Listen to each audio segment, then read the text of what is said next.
जय श्री राम। सुंदरकांड अध्ययन की श्रृंखला में हम आज चौपाई 25 का अध्ययन करेंगे। तो पिछले सत्र में हमने देखा कि रावण आदेश देता है कि श्री हनुमान जी, जिनको वो बंदर कह के संबोधित करता है, इस बंदर की पूंछ में आग लगा दिया जाए। तो उसके बाद क्या होता है वो इस चौपाई का विषय है। तो पहले हम चौपाई का पाठ करेंगे, फिर इसके अर्थ को समझने की कोशिश करेंगे। पूछहीन बानर तह जाइहि, तब सठ निज नाथ लई आइहि। जिनके किन्ही सी बहुत बड़ाई, देखो में तिनके प्रभुताई। बचन सुनत कपि मन मुस्काना, भई सहाय शारदा में जाना।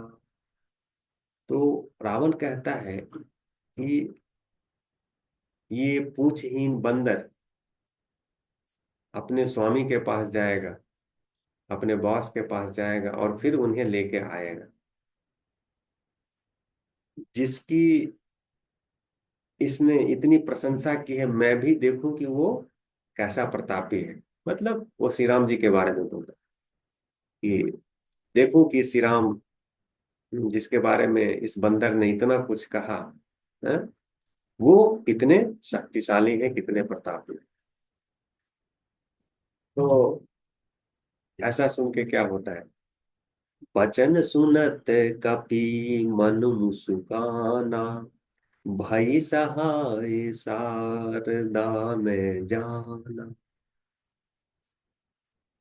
श्री हनुमान जी बिल्कुल रिएक्ट नहीं करते, शांत अंदर ही अंदर मुस्कुराते हैं। तो ये भी हनुमान जी के बुद्धिमता की अ, एक उदाहरण है। और फिर इसका श्रेय हनुमान जी माँ सरस्वती को देते हैं। मतलब माँ सरस्वती की कृपा से ही मैं चुप हूं, क्योंकि रावण को वो बहुत समझा चुके, बहुत समझाए कि इस युद्ध को टालो, अपने कुल को बचाओ। श्री राम की महिमा असीम है, उनसे तुम न लड़ पाओगे। लेकिन रावण हठी, अहंकारी, समझने को तैयार नहीं। तो ऐसी स्थिति में श्री हनुमान जी का चुप रहना ही सही था, और जो हनुमान जी ने किया। इसीलिए हनुमान जी को बल बुद्धि का खान बोला जाता है। जय हनुमान ज्ञान गुण सागर। तो ये ज्ञान और गुण के सागर हैं। तो इससे सीख क्या मिलती है हमें? जो अज्ञानी है, जो नासमझ है, उसको समझाना चाहिए। लेकिन जब ऐसा लगे कि नहीं, इसको समझाने का कोई मतलब नहीं है, उस समय हमें अपने आप को चुप रखना ही समझदारी है। तो ये इस चौपाई से सीख है। अब क्या होता है? जातु धान सुनी रावण बचना, लागे रचई मुढ़ सोई रचना। रहा न नगर बसन घृत तेला, बाढ़ी पूछे किन्ह कपि खेला। हम्म। तो बाढ़ी पूछ कपि किन्ने खेला। श्री हनुमान जी ने अपना पूंछ काफी लंबा कर लिया। और मूर्ख राक्षसों ने उस पूंछ में नगर में जितना पॉसिबल कपड़ा, तेल, घी, ये सब लाके लपेट दिया ताकि अच्छे से अ, आग लगे। अब यहाँ देखिए राक्षसों की मूर्खता का परिचय मिलता है। जब हनुमान जी अपना पूंछ लंबा कर रहे हैं तो इन्हें सोचना चाहिए कि ये कोई साधारण बंदर नहीं है। हम्म, पूंछ लंबा किए, उस पूंछ में ढेर सारा कपड़ा लपेट दिया, और फिर उसमें घृत और तेल से उसको डुबो दिया। अब इन्हें ये भी समझ नहीं है कि जब इसमें आग लगेगा तो उसका परिणाम क्या होगा।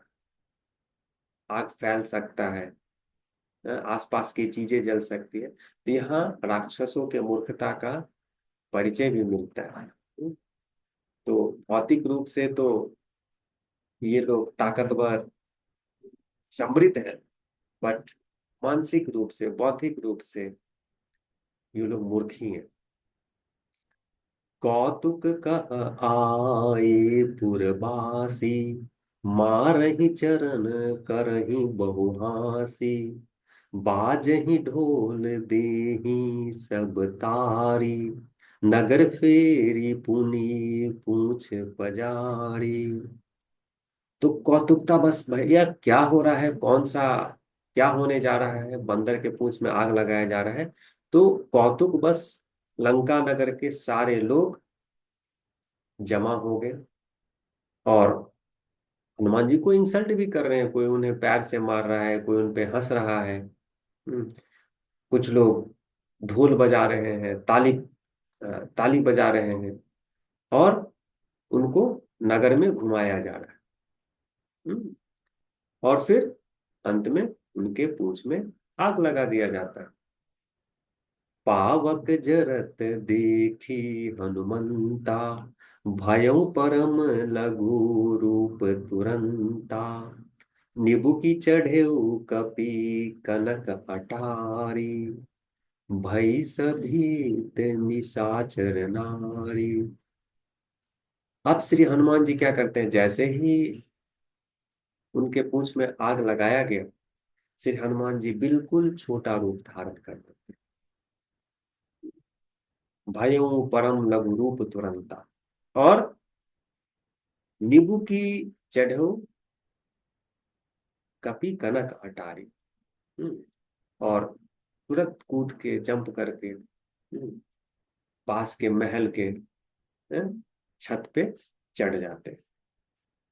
तो अब इतना सारा आग, और ये हनुमान जी बिल्कुल छोटा होके ये तो अपना निकल लिए छत पे। इधर इन सारे कपड़ा तेल में सब में आग लगा हुआ है, आग की लपटें। और हनुमान जी छोटा रूप धारण करके महल पे चढ़ गए, उनके पूंछ में भी आग लगा हुआ है। तो ये देख के आग चारों तरफ, और हनुमान जी छोटा रूप धारण करके महल के छत पे चढ़ गए, ये देख के राक्षस की नाड़ियां डर गई। आग, और एकाएक श्री हनुमान जी के शरीर के आकार में परिवर्तन को देख के वो सब डर गई, समझ गई कि ये कोई साधारण बंदर नहीं है। हम्म, ये कोई दैवीय शक्ति है। और इससे ये औरतें, राक्षस की औरतें डर जाती है। उसके बाद क्या होता है ये हम दोहे में देखते हैं।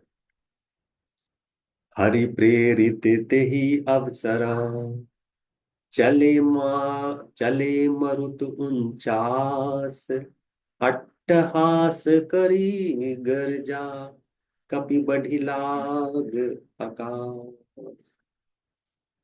अब हरि की प्रेरणा से, विधि का विधान, इतने सारे कपड़ों में आग लगा हुआ है, कपड़ा है, तेल है।